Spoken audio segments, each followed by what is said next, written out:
Hello student, welcome to my YouTube channel Rohit academy. Student, आज हम इस वीडियो में आप लोगों को बताएंगे कक्षा 10 जो आपका विषय है सामाजिक विज्ञान, जिसमें आपका इतिहास है वो आपका है अब अध्याय पहला है, यानी कि यूरोप में राष्ट्रवाद। इसका हम आप लोगों को प्रश्न अभ्यास प्रश्न पाठ पुस्तक यानी कि जो आपके किताब में है उसका हम प्रश्नों का उत्तर बताएंगे। आप लोगों को जितने भी प्रश्न आपके पुस्तक में हैं सभी प्रश्नों का हम आज उत्तर बताएंगे। आप लोगों को स्पष्ट भाषाओं में समझाएंगे, बताएंगे। आप लोग कापी कलम ले लीजिएगा नोट करने के लिए। अगर आप शुरू से नोट किए हैं तो एक बार देख लीजिएगा कि आपका गलत है या हमारा सही है, और इसको मिला लीजिएगा। ठीक, चलिए बिना देरी के शुरू करते हैं। देखिए हमारा जो सर्वप्रथम है, देखिए संक्षेप में लिखे, यानी कि हमें कुछ छोटा में लिखना है, यानी कि उनके बारे में लिखना है। देखिए पहला जो प्रश्न है, निम्नलिखित पर टिप्पणी लिखे, यानी कि उनके बारे में बताना टिप्पणी लिख करके। तो ये हमारे महान महान लोग हैं। यहाँ पर देखिए पहला का जो आता है ज्यूसेppe मत्सिनी आते हैं। और फिर हमारा अगला खा है काउंट कैमलो दे काबूर हैं। फिर अगला हमारा जो है यूनानी स्वतंत्रता युद्ध है। फिर घा वाला जो है कि फ्रैंकफर्ट संसद है। फिर अगला जो है आड़ा वाला है राष्ट्रवादी संघर्षों में महिलाओं की भूमिका, यानी कि क्या भूमिका थी। तो देखिए हमको एक एक हेडिंग डाल करके टिप्पणी लिखना है। तो पहला सर्वप्रथम आप लोग को का वाला बता देते हैं, आप लोग को इसी आसान तरीके से बताएंगे। देखिए पहला का वाला है ज्यूसेppe मत्सिनी, इसको हम आप लोगों को बता देते हैं। इसमें लिखिएगा, पहला हेडिंग डाल लीजिएगा ज्यूसेppe मत्सिनी। ठीक, इसमें लिखिएगा वह इटली का एक क्रांतिकारी था। इसका जन्म 1817 में जेनवा में हुआ था और वह कार्बोनरी के गुप्त संगठनों का सदस्य बन गया। 24 वर्ष की अवस्था में लिगुरिया में क्रांति करने के लिए उसे देश से बहिष्कृत कर दिया गया। तत्पश्चात यानी कि उसी समय इसने दो और भूमिगत संगठनों की स्थापना किया था कि पहला था मार्सेई में यंग इटली और दूसरा था बर्न में यंग यूरोप, जिसके सदस्य पोलैंड, फ्रांस और इटली और जर्मन राज्यों में समान विचार रखने वाले युवा थे। कौन थे? युवा थे। ठीक, और मत्सिनी का विश्वास था कि ईश्वर के मर्जी के अनुसार राष्ट्र ही मनुष्यों की प्राकृतिक इकाई थी। अतः इटली का एकीकरण ही इटली को मुक्त का आधार हो सकता था। उसने राजतंत्र का घोर विरोध किया और उसके मॉडल पर जर्मनी, पोलैंड, फ्रांस, स्विट्जरलैंड में भी गुप्त संगठन बने। और इसी कारण मेटरनिख ने उसके विषय में कहा था कि हमारी सामाजिक व्यवस्था का सबसे खतरनाक दुश्मन है कौन? ज्यूसेppe मत्सिनी है। कौन कहे थे? मेटरनिख ने कहा था। ठीक, इस प्रकार से यहाँ तक टिप्पणी लिखना है ज्यूसेppe मत्सिनी पर। फिर अगला क्या है, आप लोग को समझ में आ रहा है ना? आप लोग को समझ में आना चाहिए। देखिए खा वाला जो है काउंट कैमलो दे काबूर, यानी किसके बारे में बताना है।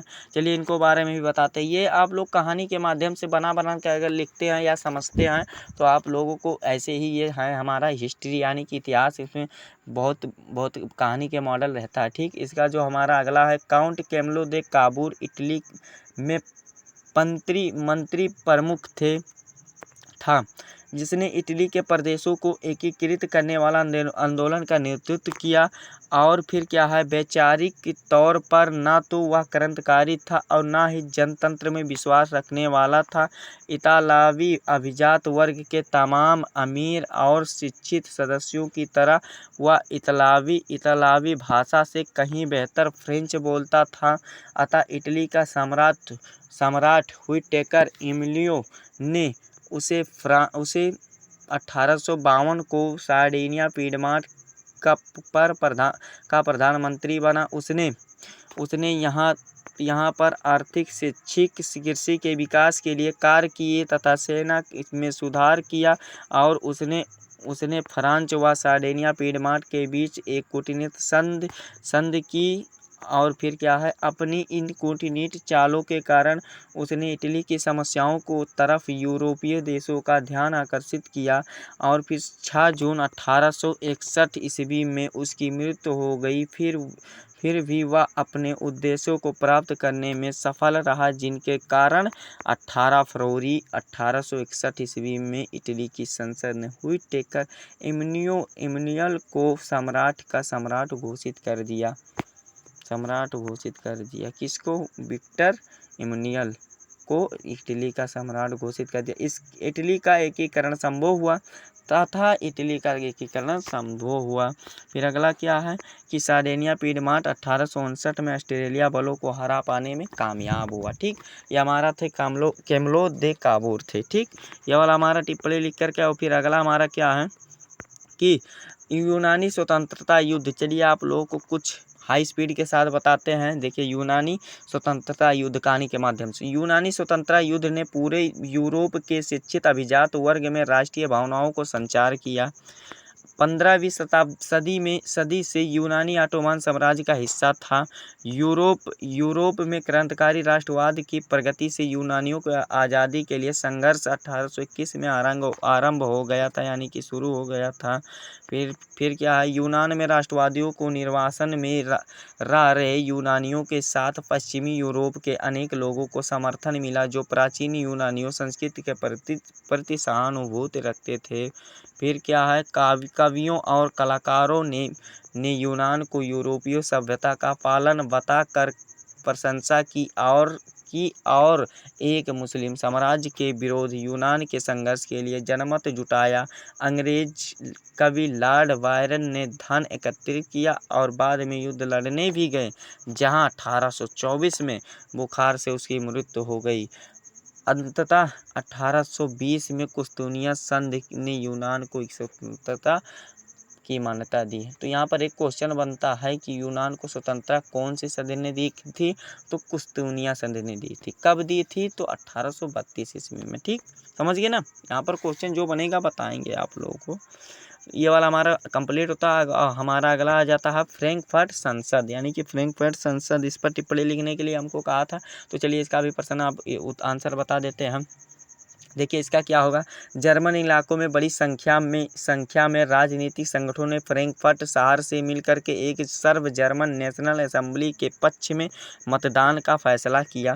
18 मई 1848 को 1831 निर्वाचित प्रतिनिधियों ने एक सजे धजे जुलूस के जाकर फ्रैंकफर्ट संसद में अपना स्थान ग्रहण किया। यह संसद सेंट पॉल चर्च में आयोजित हुई और उन्होंने एक जर्मन राष्ट्र के लिए एक संविधान का प्रारूप तैयार किया। इस राष्ट्र की अध्यक्षता एक ऐसे राजा को सौंपी गई जिसे संसद के अधीन रहना था, और जब प्रतिनिधियों ने पर्सा के राजा फ्रेडरिक विल्हेम चतुर्थ को ताज पहनाने को पेशकश किया, तो उसने एक आविष्कार कर उन राजाओं का साथ दिया जो निर्वाचित सभा के विरोधी थे। इस प्रकार जहां कुलीन वर्ग और सेना का विरोध बढ़ गया और वहीं संसद का सामाजिक आधार कमजोर हो गया। संसद में मध्यम वर्गों का प्रयोग अधिक था, जिन्होंने मजदूरों और कारीगरों के मांगों को विरोध किया, जिससे वे उनका समर्थन खो बैठे। अंत में पर्सा के राजा इंकर के कारण फ्रैंकफर्ट संसद ने सभी निर्णय स्वतः समाप्त हो गए, जिससे उदारवादियों व राष्ट्रवादियों को निराशा हुई। पर्सा के सैनिकों ने क्रांतिकारियों को कुचल दिया, जिससे यह संसद भंग हो गई, यानी कि यह संसद एकदम से भंग हो गई।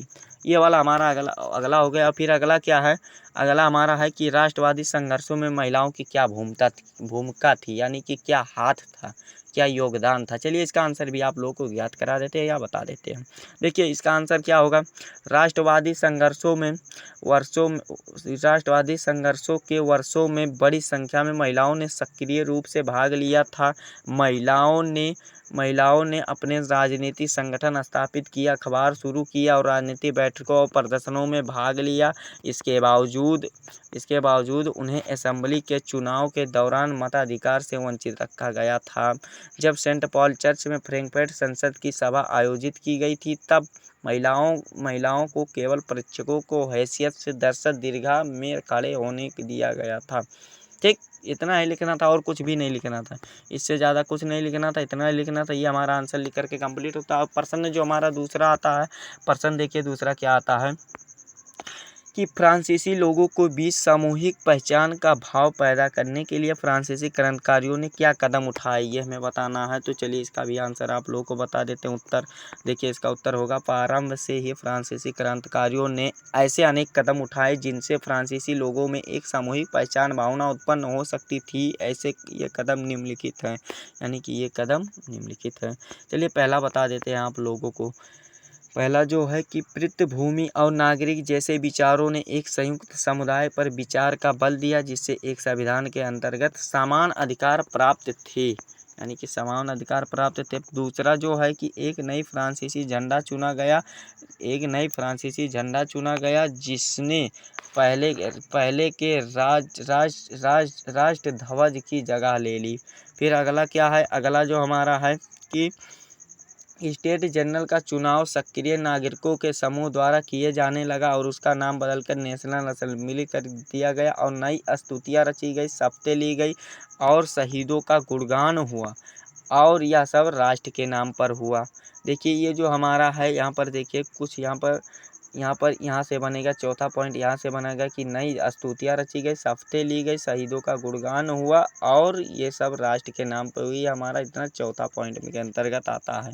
फिर अगला पांचवा जो हमारा है कि एक केंद्रीय प्रशासनिक व्यवस्था लागू की गई जिसने पहले भूभाग में रहने वाले सभी नागरिकों को समान कानून बनाए। ठीक, ये पांचवा पॉइंट है।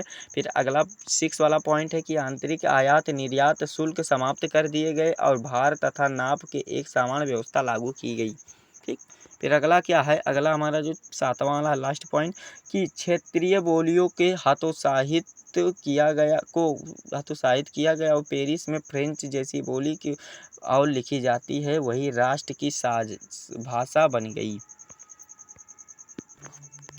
तो ये वाला आंसर हमारा लिख करके कंप्लीट होता है। फिर अगला क्वेश्चन हमारा क्या पूछा, अगला क्वेश्चन है कि मारियाना और जर्मेनिया कौन थे, जिस तरह उन्हें चित्रित किया गया उसका क्या महत्व है, ये बताना है। चलिए इसका आंसर भी बता देते हैं आप लोग को। सर्वप्रथम इसका उत्तर में लिखिएगा फ्रांसीसी क्रांति के समय फ्रांसीसी क्रांति के समय कलाकारों ने स्वतंत्रता, न्याय और गणतंत्र जैसे विचारों को व्यक्त करने के लिए नारी प्रतीकों का सहारा लिया। इनमें मारियान और जर्मेनिया अत्यधिक प्रसिद्ध हैं। पहला जो मारियान है, मारियान का हेडिंग डाल दीजिएगा। इसके बाद लिखिएगा कि यह लोकप्रिय ईसाई नाम है, अतः फ्रांस ने अपने स्वतंत्रता नारी को प्रतीक को यही नाम दिया गया था। यह छवि जन राष्ट्र के विचार का प्रतीक है।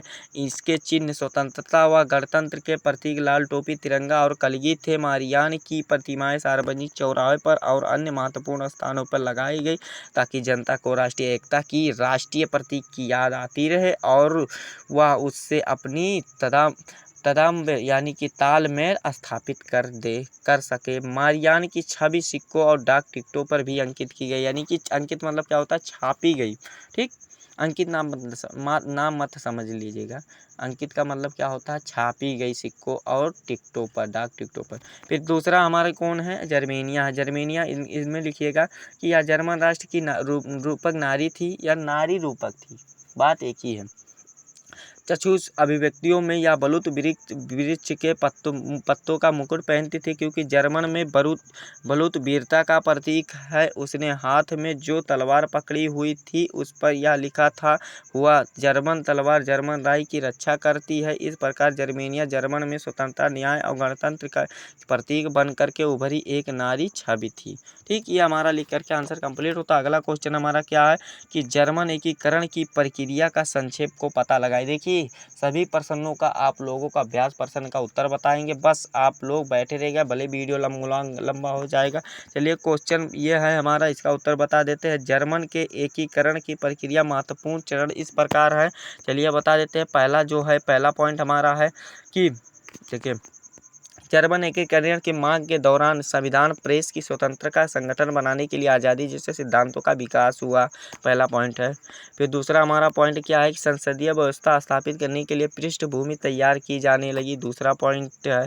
फिर तीसरा पॉइंट क्या है, जर्मन लोगों में 1848 ईस्वी से ही राष्ट्रीय भावनाओं जागृत हो गई, इसमें से यहाँ के मध्य वर्गों का योगदान अधिक रहा, ये तीसरा पॉइंट है। फिर चौथा पॉइंट क्या, छोटे छोटे पॉइंट बनाए हैं आप लोगों को जल्दी से याद हो जाएंगे। चौथा पॉइंट है उदारवादी विचारधाराओं के लोगों ने राजशाही और फौजों को कड़ा मुकाबला किया, जिसमें से वो सफल हो गए। ठीक, चौथा पॉइंट है। फिर पांचवा पॉइंट क्या है कि इस प्रक्रिया में परसा के बड़े भूस्वामियों ने अपना पूर्ण सहयोग दिया। चौथा पॉइंट है। फिर पांचवा पॉइंट है कि परसा ने इस राष्ट्रीय एकीकरण आंदोलन के नेतृत्व संभाला, उसने नई स्वरूप और नई दिशा प्रदान की। फिर सातवां पॉइंट हमारा क्या है, इस प्रक्रिया में जनक परसा के प्रधानमंत्री ऑटोवन बिस्मार्क थे और इसमें उन्होंने परसा के सेना और नौकरशाही की मदद की। और फिर अगला हमारा क्या है, इस प्रक्रिया में परसा ने ऑस्ट्रेलिया और डेनमार्क और फ्रांस से भी युद्ध किए और तथा सफल भी हो गए, यानी कि जीत भी गए। ये हमारा 8वां पॉइंट है। पॉइंट छोटे छोटे बनाए, तुरंत याद होगा एक बार अगर पढ़ते हैं मन लगा करके। तो 9वां पॉइंट जो हमारा है कि 18 जनवरी 1871 में ईस्वी में वर्साय में परसा के राजा काइजर विलियम प्रथम को जर्मन का सम्राट घोषित किया गया, जिससे जर्मन एकीकरण की प्रक्रिया और अधिक सरल हो गई। ये वाला हो गया। फिर अगला क्वेश्चन हमारा क्या है, वर्साय में महल के मतलब पॉइंट क्या है, वर्साय में महल के शीश महल यानी कि महल के Sheesh Mahal hall of mirrors में जर्मन राजकुमारों, सेना और प्रतिनिधियों ने प्रमुख प्रधानमंत्री बिस्मार्क, जर्मन सम्राट काइजर विलियम प्रथम के नेतृत्व में नवीन जर्मन साम्राज्य निर्माण की महत्वपूर्ण घोषणा की। इस प्रकार जर्मन का राष्ट्र एकीकरण हुआ। इस प्रक्रिया के परसा राजा एक प्रमुख शक्ति का केंद्र बना। ये इतना पॉइंट लिखते हैं तो आप लोगों का ये आंसर लिख करके ये वाला कंप्लीट होता है। देखिए इसका आंसर लिख करके कंप्लीट होता है, ये वाला कंप्लीट होगा। फिर अगला क्वेश्चन हमारा क्या है, अगला क्वेश्चन देख लीजिएगा क्या है। अगला क्वेश्चन जो हमारा है कि अपने शासन वाले क्षेत्रों में शासन व्यवस्था को ज़्यादा कुशल बनाने के लिए नेपोलियन ने क्या बदलाव किए। चलिए इसका आंसर भी बता देते हैं। नेपोलियन के बारे में बहुत तगड़ा आदमी था, व्यक्त था, मतलब उत्तर इसका लिखिएगा। नेपोलियन के नेतृत्व में जो क्षेत्र आया वहां उसने अनेक सुधारों की शुरुआत की। उनके द्वारा किए गए सुधार निम्नलिखित थे। पहला जो है देखिए, पहला क्या है, प्राचीन सामाजिक राजनीतिक धार्मिक व्यवस्था को नष्ट किया गया, यानी कि बर्बाद कर दिया गया। ठीक, फिर दूसरा पॉइंट है, सामाजिक समानता स्थापित करने के लिए निम्न व उच्च वर्ग के भेदभाव खत्म किया गया। दूसरा पॉइंट है। तीसरा पॉइंट है, 1804 की नेपोलियन संहिता को जन्म पर आधार पर विशेष अधिकार समाप्त कर दिए गए। उसने कानून के समक्ष समानता और संपत्ति के आधार पर सुरक्षित बनाया।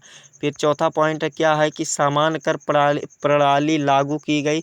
प्रतिष्ठा मंडल की स्थापना करके विद्वानों, कलाकारों व देशभक्तों को सम्मानित किया गया। यह हमारा चौथा पॉइंट है। पांचवा पॉइंट है, डच गणतंत्र, स्विट्जरलैंड, इटली और जर्मनी में नेपोलियन ने प्रशासनिक विभाजनों को सरल बनाया। यह हमारा पांचवा पॉइंट है। और सिक्स वाला जो पॉइंट है,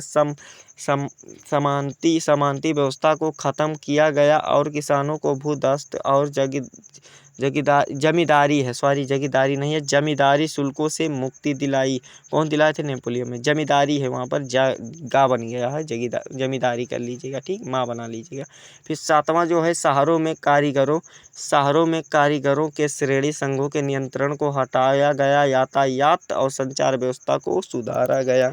यह हमारा सातवां पॉइंट। आठवां पॉइंट क्या है, आर्थिक सुधार करने के उद्देश्य से बैंक ऑफ फ्रांस की स्थापना की गई। यह 8वां पॉइंट। 9वां पॉइंट क्या है कि उसने दंड विधान के कठोर बनाया और जूरी प्रथा व मुद्रित पत्रों का पुनः प्रारंभ कर दिया गया। ये हमारा 9वां पॉइंट है। 10वां पॉइंट में लिखिएगा कि शिक्षा की उन्नति के लिए यूनिवर्सिटी ऑफ फ्रांस की स्थापना की गई, जहाँ लैटिन, फ्रेंच भाषा, साधारण विज्ञान व गणित के मुख्य तौर पर शिक्षा दी जाती है। और ये 11वां पॉइंट है, कैथोलिक धर्म को राजधर्म बनाया गया। इस प्रकार किसानों, कारीगरों, मजदूरों ने नए उद्योगपतियों के नई मिली आज़ादी को चखा। ठीक, ये हमारा था संक्षेप में लिखने के लिए प्रश्न। फिर हमारा आ जाता है चर्चा करें, इसको भी लिखा जाता है। चर्चा करने वाला बात जो आ जाता है ना, इसको भी लिखा जाता है। देखिए चर्चा करने वाला ये प्रश्न पहला है, उदारवादी। ये भी परीक्षाओं में आप लोग के पूछे जाते हैं, सभी प्रश्न जितने बता रहे हैं ना पूछे जाते हैं। पहला प्रश्न है कि उदारवादियों की 1848 की क्रांति का क्या अर्थ लगाया जाता है। उदारवादियों ने किन राजनीतिक, सामाजिक एवं आर्थिक विचारों को बढ़ावा दिया। देखिए इसका आंसर लिखिएगा। उत्तर कि उदारवादी और 1848 की क्रांति वास्तव में तब हुई जब कई यूरोपीय देशों बेरोजगारी, भूखमरी और गरीबी का वातावरण था और इस क्रांति को लाने में मध्य वर्ग का बहुत बड़ा योगदान था, जिस कारण सभी देशों में कई व्यापक परिवर्तन हुए। इनमें प्रमुख राजनीतिक, सामाजिक व आर्थिक परिवर्तन इस प्रकार हैं। पहला जो है राजनीतिक क्षेत्र में कौन कौन से परिवर्तन हुए थे, फिर सामाजिक क्षेत्र में बताएंगे कौन कौन से परिवर्तन हुए थे, फिर आर्थिक क्षेत्र में कौन कौन से परिवर्तन होते हैं, सभी पॉइंट वाइज बताएंगे। तो सर्वप्रथम हमारा हेडिंग ब्लैक पेन से लिखिएगा राजनीतिक क्षेत्र में परिवर्तन, तो इसका आंसर लिखिएगा इसका पहला जो है राजतंत्र का अंत करके गणतंत्र की स्थापना की गई थी। दूसरा पॉइंट है, देखिए दूसरा पॉइंट क्या है कि सार्वजनिक मताधिकार के आधार पर निर्मित जनप्रतिनिधियों ने सभाओं के निर्माण में प्रयास आरंभ किए। तीसरा पॉइंट क्या है कि German, Italy, Poland, Austro Hungarian साम्राज्यों में उदारवादी मध्य वर्गों को स्त्री पुरुषों ने संविधानवाद की मांग को राष्ट्रीय एकीकरण की मांग के साथ जोड़ा। यह हमारा तीसरा पॉइंट है। चौथा पॉइंट क्या है कि उदारवादियों ने ऐसे राज्यों का निर्माण की मांग और संविधान को प्रेस की स्वतंत्रता का संगठन बनाने के लिए जैसे संसदीय सिद्धांतों का आधारित हो। यह हमारा चौथा पॉइंट है। पांचवा पॉइंट है महिलाओं को राजनीति मताधिकार दिए जाने की मांग की जाने लगी। ये हमारा ये वाला होता। फिर राजनीतिक देखिए सामाजिक क्षेत्र में परिवर्तन कौन कौन से हुए थे। देखिए पहला पॉइंट है महिलाओं को पुरुषों को समान दर्जा दिए जाने लगा था तथा उनकी सभी क्षेत्रों में भागीदारी के महत्व को व सम्मान के दृष्टि से देखे जाने लगा। दूसरा पॉइंट क्या है कि कुलीन वर्ग की अपेक्षा में मध्य वर्ग की क्षेत्रों यानी कि राजनीतिक, आर्थिक और सामाजिक महिलाओं में भी भागीदारी बढ़ी, जिससे कुलीन वर्ग की श्रेष्ठता कम हुई। फिर हमारा आर्थिक क्षेत्र में परिवर्तन कौन कौन से हुआ था। आर्थिक क्षेत्र में परिवर्तन यही हुए थे मजदूरों और कारीगरों ने भी अपनी मांगों को लिए प्रदर्शन व आंदोलन की मार्ग अपनाया। ठीक, फिर अगला हमारा क्या है भूख, आस्था और बंधुत्व मजदूरी का अंत किया गया। फिर अगला हमारा क्या है बाजारों की मुक्ति, चीज़ों तथा पूंजी का स्वतंत्र आदान प्रदान मांग ने जोर पकड़ा ताकि व्यापारिक उन्नति के मार्ग खुले। ठीक, ये हमारा ये वाला पॉइंट था, ये वाला कंप्लीट होता है। फिर अगला क्वेश्चन हमारा जो आ जाता है, अगला क्वेश्चन हमारा दूसरा आ जाता है यूरोप में राष्ट्रवाद के विकास के योगदान को दर्शाने के लिए 3 उदाहरण दे, यानी कि किस प्रकार से उदाहरण देना है हमें 3 उदाहरण देकर बताइए। चलिए अब इसका उत्तर भी बता देते हैं आप लोगों को। तो देखिए इसका उत्तर जो होगा बता देते हैं आप लोगों को। राष्ट्रवाद के विकास में नवीन परिस्थितियों में, तो आप लोग स्क्रीन पर दिखा रहे हैं, आप लोग ऐसे देख लीजिएगा या स्क्रीनशॉट मान लीजिएगा। देखिए ये वाला हो गया इतना, फिर ऐसे मान लीजिएगा। ये वैसे इंपॉर्टेंट है नहीं परीक्षाओं में नहीं, लेकिन आप लोग अभ्यास प्रश्न में तो बता देते हैं आप लोगों को सर्वप्रथम। तो यहाँ पर देख लीजिएगा आप लोगों को सर्वप्रथम इसको लिखी होगा। तो ये वाला देखिए यहाँ से यहाँ तक हो गया, फिर यहाँ से यहाँ तक स्क्रीनशॉट मारिएगा, फिर यहाँ से यहाँ तक हो जाएगा आप लोगों का, फिर यहाँ से यहाँ तक, फिर यहाँ से यहाँ तक। वैसे ये पूछा नहीं जाता है देखिए। और फिर अगला इम्पॉर्टेंट क्वेश्चन जो है यहाँ पर आप लोग को बता देते हैं। देखिए किन्हीं 2 देशों को ध्यान केंद्रित करते हो बताइए कि 19वीं शताब्दी किस प्रकार के विकसित हुए। तो देखिए आप लोग स्क्रीनशॉट मारिएगा, वीडियो बहुत लंबा हो रहा है। यहाँ से एक स्क्रीनशॉट मारिएगा, फिर यहाँ से आप लोगों का हो जाएगा। फिर इसके बाद यहाँ से बेल्जियम भी बता दीजिएगा। फिर इसके बाद आप लोगों को जितने भी आते हैं पोलैंड भी बता दीजिएगा यहाँ से यहाँ तक। फिर ये वाला हो जाएगा, फिर ये वाला हमारा हो जाएगा। फिर अगला क्वेश्चन हमारा जो आ जाएगा देखिए पोलैंड का भी देख लीजिएगा। फिर जो पर्सन हमारा चौथा आ जाता ब्रिटेन में राष्ट्रवाद का इतिहास यूरोप की तुलना में किस प्रकार भिन्न था। तो इसको आंसर बताना है। देखिए किस प्रकार भिन्न था, तो यहाँ से यहाँ तक इसका होगा, ये हमारा पहला पॉइंट होगा। फिर इसी में दूसरा पॉइंट आएगा, तीसरा पॉइंट यहाँ पर भी है। देखिए दूसरा पॉइंट है, ये तीसरा पॉइंट है। ठीक, फिर हमारा ये चौथा पॉइंट है, चौथा पॉइंट नोट कर लीजिएगा। फिर ये हमारा जो है 5वां पॉइंट है, फिर 5वां पॉइंट, फिर हमारा ये जो है 6 वाला पॉइंट है, 6 वाला पॉइंट भी देख लीजिएगा। फिर 7वां वाला पॉइंट देखिए, 7वां वाला पॉइंट ये वाला है। फिर 8वां पॉइंट ये वाला है, ये बहुत इंपॉर्टेंट है। देखिए 5वां वाला प्रश्न जो हमारा लास्ट प्रश्न है कि बाल्कन प्रदेशों में राष्ट्रीय तनाव को क्यों पनपा, यानी कि क्यों पनपा। तो इसका जो आंसर होगा 1871 के बाद राष्ट्रीय उदय हुआ। तो यहाँ पर पॉइंट वाइज है, देखिए पॉइंट वाइज है कि इस क्षेत्र को अपनी भौगोलिक व जातीय भिन्नता थी। तो यहाँ पर देखिए पॉइंट वाइज आप लोग स्क्रीनशॉट मान लीजिएगा। फिर दूसरा जो हमारा हमारा है, दूसरा यहाँ से यहाँ तक होगा, दूसरा फिर यहाँ से यहाँ तक होगा। देखिए 6 वाला, फिर यहाँ पर उपयुक्त कारणों से इस यूरोपीय देशों में कई राज्यों इन राज्यों में यहाँ तक ठीक।